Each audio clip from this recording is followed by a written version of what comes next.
And good evening. Welcome to episode 12 of I Have Something to Say, Let's Talk. I am your host, Robert R. Holiday, and I am so glad that you are here with me on this evening. It has been a great journey, and we're going to continue this journey. And again, this is episode 12. This is the podcast that you didn't know that you needed, but I am so glad that you are here. Since you're here, once you let somebody know that you're here, once you share it, like if you're not a subscriber to the Facebook page, I Have Something to Say, Let's Talk.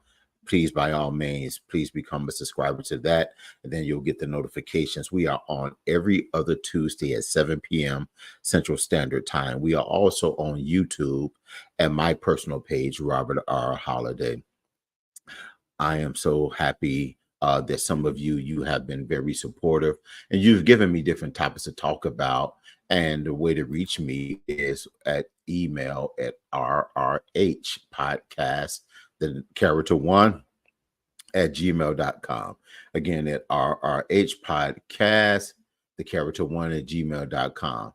And it is my sister, Sister Carol King, who gave us this topic, and we're going to dive into a part two. Some of you asked me to elaborate a little bit further, and so we're going to be dealing again tonight. Can Christians have platonic relationships?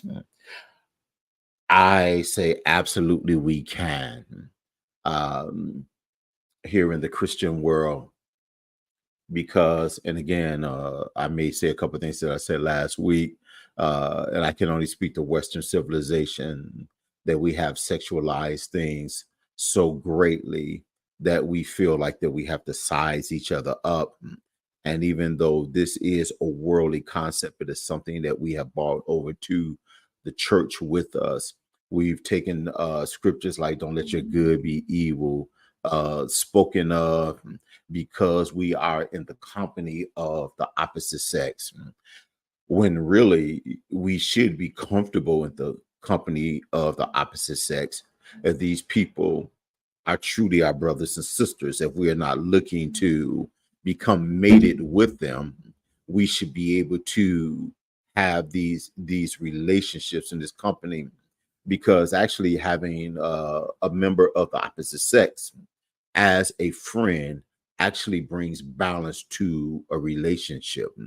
Because if you're just always seeing everything from a male perspective, if you're a male, then you're not getting the balance and to understand how the other side thinks. Now, I'm not telling you that you should be telling all your intimate business and sharing it when something happening with your spouse, a girlfriend, or something like that with the opposite sex, but it helps brings balance. I was looking at some research, and there scientists, there are different studies that have been done that researchers have concluded.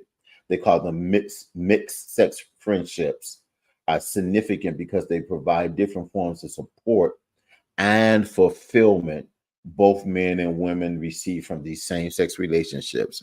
I've talked to enough people over my years on this planet who have said that they get along better with the opposite sex. And I believe, and I didn't look up the data for this, and so all of this is me, but I believe all of that is also is that because we tend to be in competition with someone of the same sex. If any man watching this, they would tell you that there are some that I would call that when I would call it this, that when another man comes into the locker room, they're sizing themselves up against that man. And we do this emotionally and psychologically as well. We put ourselves in a competition that is not happening. And so sometimes you need that opposite sex to help you balance things out. Some of the best friendships, and again, these are friendships, not lovers or anything like that, that I've had in my life have been women. And it is, we've had things in common, but there was nothing sexual going on. There was not the thought of that person wasn't with this person, I can do that. Because if we're going to try to use scripture, then the pure, all things have to remain pure. You can't just always look at things and assume coupling. Some people are friends and they're friends of purpose with one another as well. They may be that person who has that key to lock that person back up when they're about to lose their mind on other people. You all know, all of us, we have that one friend you don't hear nobody else's voice, but you can hear their voice. And oftentimes that may be the person of the opposite sex. You are simpatico with one another. You can tell each other hard truths, and you're not worried about this person just trying to block me so I don't get with the person that I'm with. It is possible, especially if you say that you're walking in the power of God, to have these relationships without crossing boundaries. We have to understand that, yes, if we have romantic engagement in our lives from other places, then there's going to be a fallback of that person of the opposite sex. But I believe there's a fallback even if you're a female and you had the best girlfriend, because this is the relationship of priority, because this is my mate. But if we have proven ourselves to be true and error free and kind and loving to one another,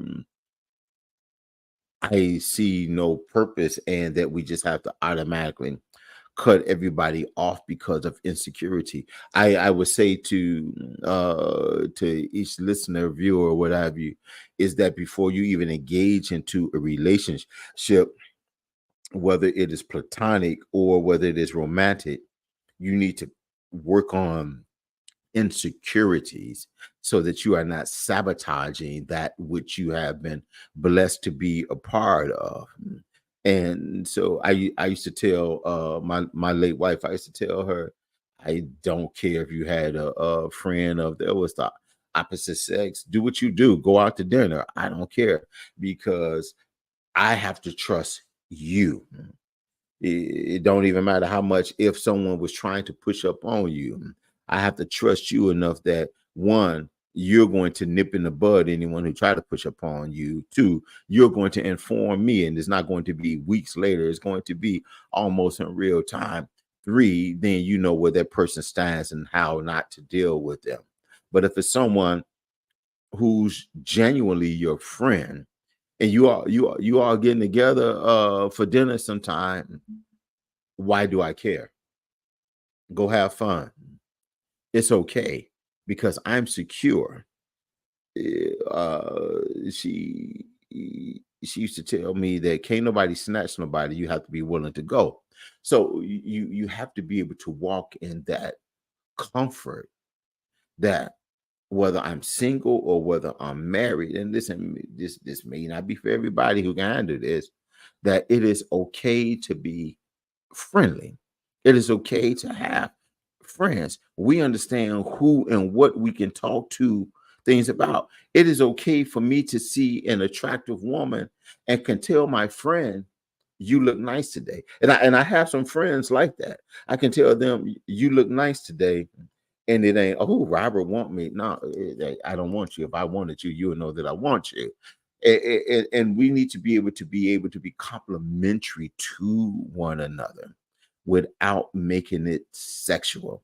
We have to stop thinking that anytime someone gives me a compliment that they want me. No, they're just really telling you that you look nice, and you may be positioned, you just look nice today. So take the compliment and be okay with it.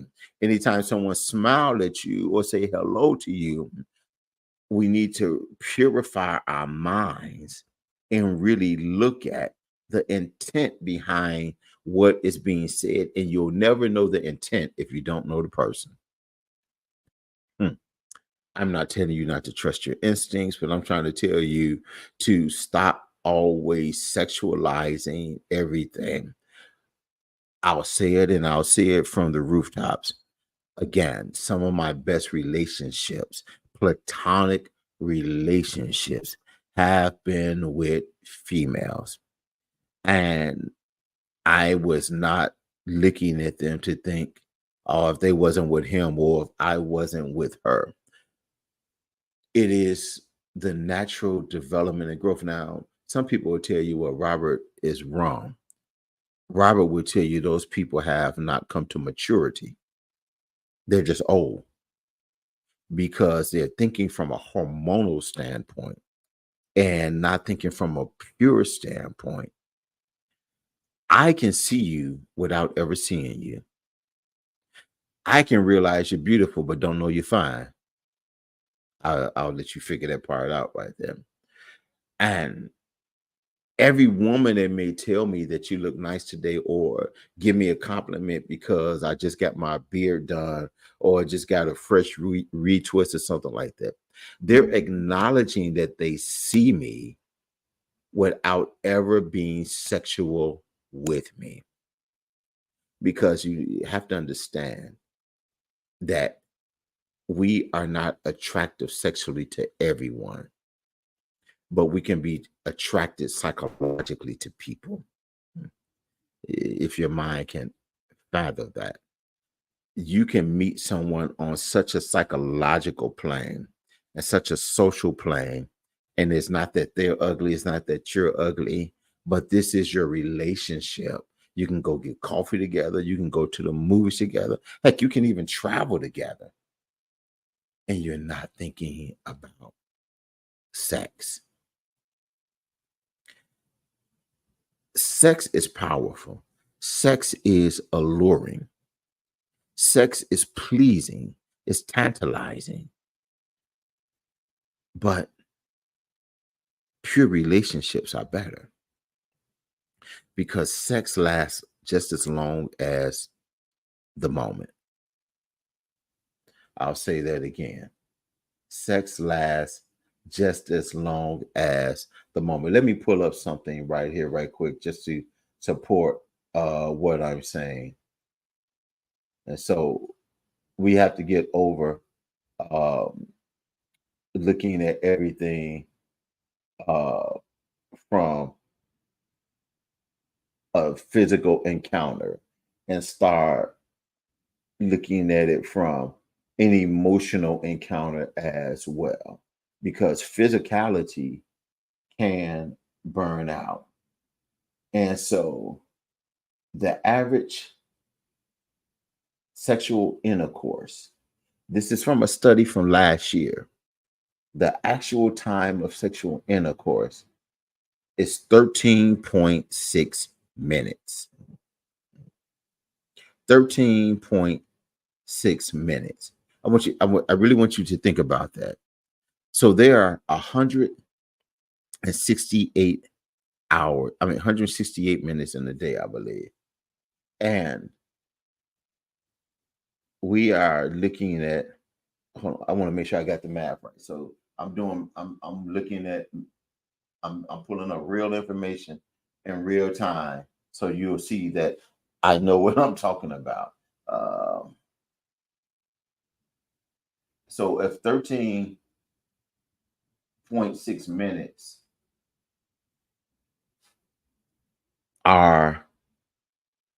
is the actual time for sex, one day has 1,440 minutes in it. Think about that. One day is 1,440 minutes. The average sexual encounter is 13.6 minutes. You need some friends. You need some friends. You need some friends who are not, you're just looking to be sexual with, but a meeting of the minds, a meeting of the spirit, a meeting of like interest, because friendships can grow you. Sex can actually destroy you. Some of y'all, I know you got the results of that already in your life. It is the beauty of being able to talk, to laugh, to share, to cry, to be open, to be free, to do all of the things that you need to do. And the freedom comes is that you don't have to worry about, it's this person pushing up on me, but this is my friend. And when you can find that friend, and if it's a friend of the opposite sex, learn how to let that be okay and stop worrying about what everyone has to say and walk in the freedom that God has given us. I'm not telling you to be reckless, but I'm telling you to enjoy your life. And it's okay. Go out to dinner, compliment your friend, tell your friend you smell good today. They may need that. Laugh, talk, cry, work out, unbig your back together, do whatever it is you got to do. But stop being put in the bottle or in a box, I should say, when you know in your heart of hearts that it's not a sexual thing, but it's a relationship thing. So even when your body parts stop working, you still have a friend there and you have memories there. And if that friend there is a person of the opposite sex, celebrate that you have something that most Christians won't have because they're too afraid now. Use wisdom, don't put yourself in compromised situations and all of that. But you've grown, you know that.